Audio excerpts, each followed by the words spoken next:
रहीम अस्सलाम वालेकुम। मैं हूं मोहम्मद समीर और मेरे साथ मौजूद हैं सीनियर कानूनदान राजा आमिर अब्बास साहब। आज सुप्रीम कोर्ट ऑफ पाकिस्तान में जो कुछ हुआ, जो खुलासा है वो भी हम आपके सामने रखेंगे। लेकिन जो दो चीज़ें हैं, एक तो यह है कि जो अरबों रुपए की पीडीएम की जानिब से इन्वेस्टमेंट की गई थी और 2-3, 4-5, 4-3, 5-7 का जो फैसले के हवाले से कल जो एक माहौल बनाया गया था, आज वो एक सारा दबरदूस हुआ है। कैसे हुआ और उसके साथ साथ जो माहौल किस साइड पे जा रहा है। तो सर सबसे पहले तो बहुत बहुत शुक्रिया।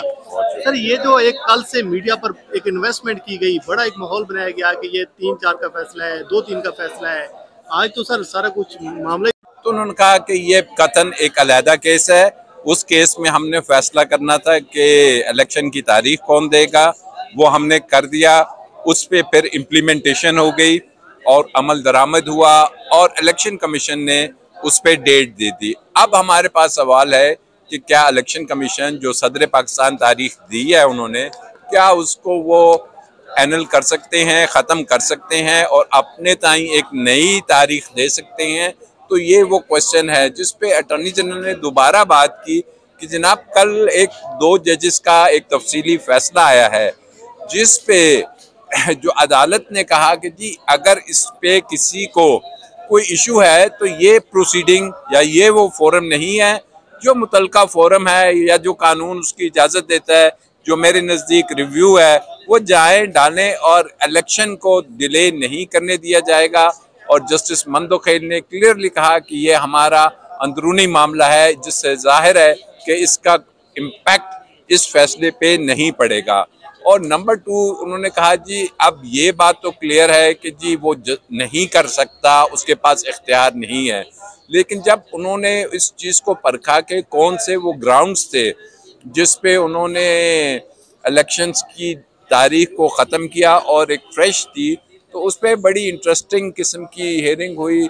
सबसे पहले तो उन्होंने कहा जी फाइनेंसेस नहीं है। तो जब कंसोलिडेटेड फंड का निकाला गया तो कुल बजट का 5% बन रहा था, जिस पे चीफ जस्टिस ने कहा कि शाखर्चियाँ ख़त्म करें, ये तो हमारी तनख्वाहों में से भी काटें तो ये पैसे से आपके हो सकते हैं। और बात हुई कि जी वो लैपटॉप पे अगर 10 अरब खर्च हो सकते हैं, ये बात भी आज अदालत में हुई।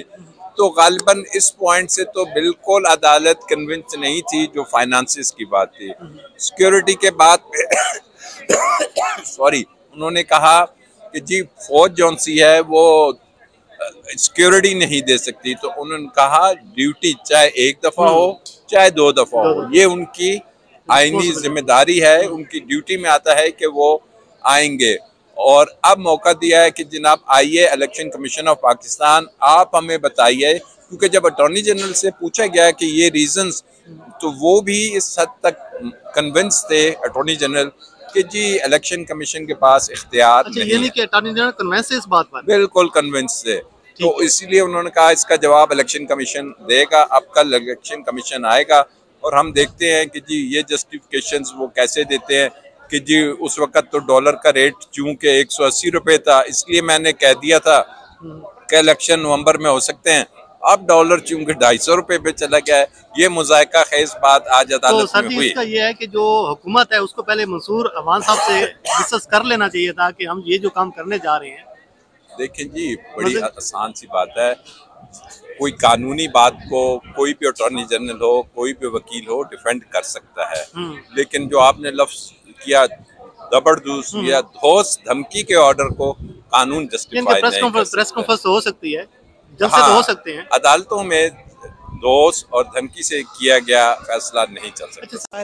रहीम अस्सलाम वालेकुम। मैं हूं मोहम्मद समीर और मेरे साथ मौजूद हैं सीनियर कानूनदान राजा आमिर अब्बास साहब। आज सुप्रीम कोर्ट ऑफ पाकिस्तान में जो कुछ हुआ, जो खुलासा है वो भी हम आपके सामने रखेंगे। लेकिन जो दो चीज़ें हैं, एक तो यह है कि जो अरबों रुपए की पीडीएम की जानिब से इन्वेस्टमेंट की गई थी और 2-3, 4-5, 4-3, 5-7 का जो फैसले के हवाले से कल जो एक माहौल बनाया गया था, आज वो एक सारा दबरदूस हुआ है। कैसे हुआ और उसके साथ साथ जो माहौल किस साइड पे जा रहा है। तो सर सबसे पहले तो बहुत बहुत शुक्रिया। सर ये जो एक कल से मीडिया पर एक इन्वेस्टमेंट की गई, बड़ा एक माहौल बनाया गया कि ये 3-4 का फैसला है, 2-3 का फैसला है, आज तो सर सारा कुछ मामले। तो उन्होंने कहा कि ये कतन एक अलहदा केस है। उस केस में हमने फैसला करना था कि इलेक्शन की तारीख कौन देगा, वो हमने कर दिया। उस पे फिर इम्प्लीमेंटेशन हो गई और अमल दरामद हुआ और इलेक्शन कमीशन ने उस पर डेट दे दी। अब हमारे पास सवाल है कि क्या इलेक्शन कमीशन जो सदर पाकिस्तान तारीख दी है उन्होंने, क्या उसको वो एनल कर सकते हैं, ख़त्म कर सकते हैं और अपने ताई एक नई तारीख दे सकते हैं। तो ये वो क्वेश्चन है जिस पे अटॉर्नी जनरल ने दोबारा बात की कि जनाब कल एक 2 जजेस का एक तफसीली फैसला आया है जिस पे जो अदालत ने कहा कि जी अगर इस पे किसी को कोई इशू है तो ये प्रोसीडिंग या ये वो फोरम नहीं है। जो मुतलका फोरम है या जो कानून उसकी इजाज़त देता है, जो मेरे नज़दीक रिव्यू है, वो जाए डालें और इलेक्शन को डिले नहीं करने दिया जाएगा। और जस्टिस मंदोखेल ने क्लियरली कहा कि ये हमारा अंदरूनी मामला है जिससे जाहिर है कि इसका इम्पैक्ट इस फैसले पे नहीं पड़ेगा। और नंबर 2 उन्होंने कहा जी अब ये बात तो क्लियर है कि जी वो नहीं कर सकता, उसके पास इख्तियार नहीं है। लेकिन जब उन्होंने इस चीज़ को परखा के कौन से वो ग्राउंड्स थे जिस पे उन्होंने इलेक्शंस की तारीख को ख़त्म किया और एक फ्रेश थी, तो उस पर बड़ी इंटरेस्टिंग किस्म की हियरिंग हुई। सबसे पहले तो उन्होंने कहा जी फाइनेंसेस नहीं है। तो जब कंसोलिडेटेड फंड का निकाला गया तो कुल बजट का 5% बन रहा था, जिस पे चीफ जस्टिस ने कहा कि शाखर्चियाँ ख़त्म करें, ये तो हमारी तनख्वाहों में से भी काटें तो ये पैसे से आपके हो सकते हैं। और बात हुई कि जी वो लैपटॉप पे अगर 10 अरब खर्च हो सकते हैं, ये बात भी आज अदालत में हुई। तो गालिबन इस पॉइंट से तो बिल्कुल अदालत कन्विंस नहीं थी जो फाइनेंसेस की बात थी। सिक्योरिटी के बाद उन्होंने कहा कि जी फौज जौन सी है वो सिक्योरिटी नहीं दे सकती। तो उन्होंने कहा ड्यूटी चाहे एक दफ़ा हो चाहे 2 दफ़ा हो, ये उनकी आईनी जिम्मेदारी है, उनकी ड्यूटी में आता है कि वो आएंगे। और अब मौका दिया है कि जनाब आइए इलेक्शन कमीशन ऑफ पाकिस्तान, आप हमें बताइए, क्योंकि जब अटॉर्नी जनरल से पूछा गया कि ये रीजंस, तो वो भी इस हद तक कन्विंस थे अटॉर्नी जनरल कि जी इलेक्शन कमीशन के पास इख्तियार नहीं है। कि अटॉर्नी जनरल कन्विंस है इस बात पर? बिल्कुल कन्विंस थे।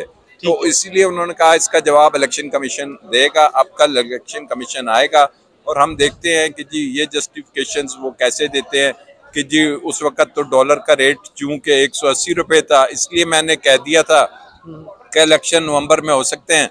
अब डॉलर चूंकि 250 रुपये पे चला गया है। ये मुज़ायका खेज बात आज अदालत में हुई। इसका ये है कि जो हुकूमत है उसको पहले मंसूर अवान साहब से डिस्कस कर लेना चाहिए था कि हम ये जो काम करने जा रहे हैं। देखें जी बड़ी आसान सी बात है, कोई कानूनी बात को कोई भी अटॉर्नी जनरल हो, कोई भी वकील हो डिफेंड कर सकता है। लेकिन जो आपने लफ्ज किया जबरदस्त या ठोस धमकी के ऑर्डर को कानून जस्टिफाई नहीं कर सकता। प्रेस कॉन्फ्रेंस हो सकती है, जब से तो हो सकते हैं। अदालतों में दोष और धमकी से किया गया फैसला नहीं चल सकता।